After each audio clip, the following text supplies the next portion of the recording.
پہلے ہم نے وضو کے حوالہ سے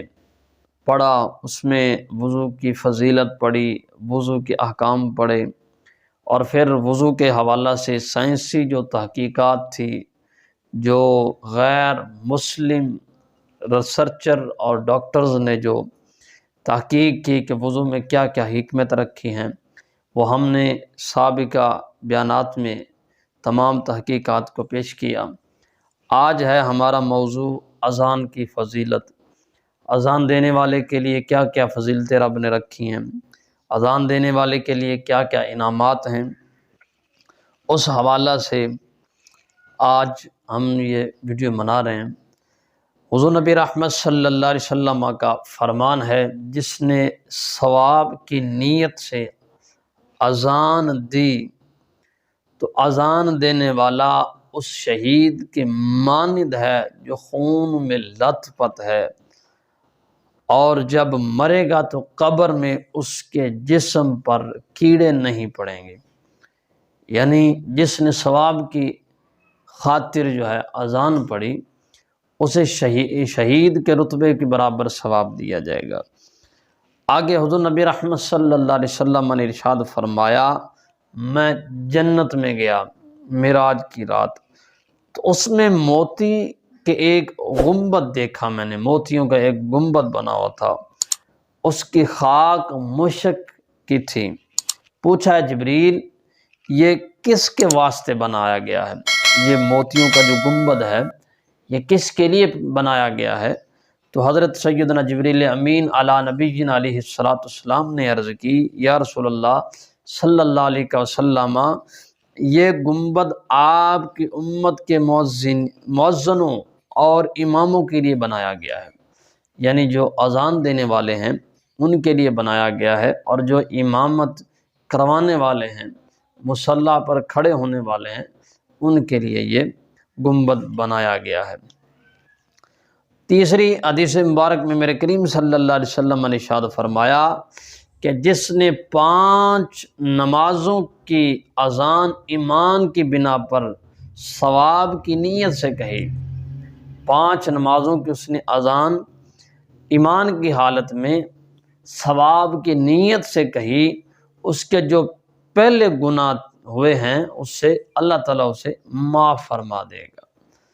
اور جو ایمان کی بنا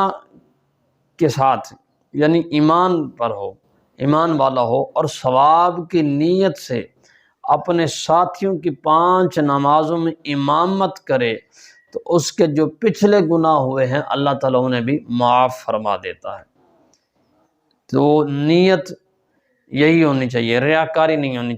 چاہیے کہ میں اذان پڑھ رہوں گا تو وہ کہیں گے واہ جی واہ حاجی صاحب ماشاءاللہ 5 نمازوں کے لیے میاں اذان پڑھتے ہیں، یا میں مصلی رسول پر کھڑا ہو کر امامت کروا رہا ہوں تو لوگ کہیں گے ماشاءاللہ جی یہ تو 5 نمازوں کا امام ہے جی، امامت کرواتا ہے۔ یعنی کہ ریاکاری اندر داخل نہ ہو، ثواب کی نیت سے ہوگا تو یہ سب ملے گا، جب ریاکاری ہوگی تو کچھ بھی نہیں ملنے والا۔ چوتھی حدیث مبارک میں اذان دینے والے کے لیے ہر چیز مغفرت کی دعا کرتی ہے، جو بھی پیدا کی گئی ذرہ ہے تو وہ بھی مغفرت کی دعا کر رہا ہے، یہاں تک کہ دریا میں جو مچھلیاں ہیں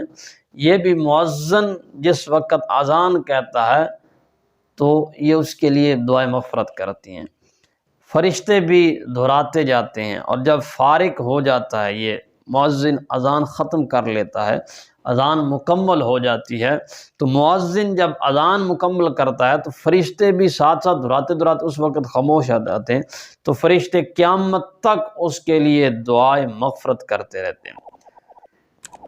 اور جو بندہ اذان کی حالت میں مر جاتا ہے،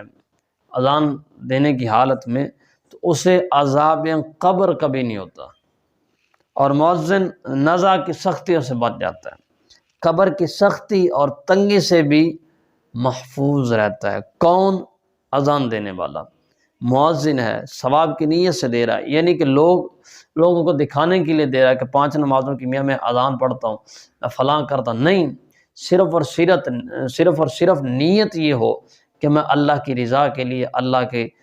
اذان دے رہا ہوں، اور اللہ کے بندے آئیں گے نماز پڑھیں گے۔ اس نیت سے ہو، ریاکاری اس میں داخل نہ ہو۔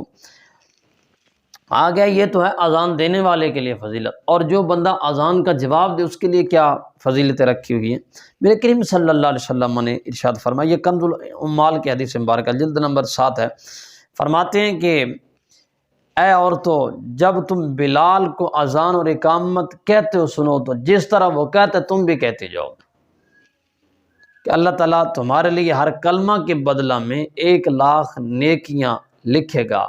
اور 1,000 درجات بلند کرے گا اور 1,000 گناہ مٹا دے گا۔ خواتین نے یہ سن کر عرض کی، یہ تو عورتوں کے لیے ہے، مردوں کے لیے کیا ہے؟ نبی کریم صلی اللہ علیہ وسلم نے ارشاد فرمایا، مردوں کے لیے دگنا ثواب ہے۔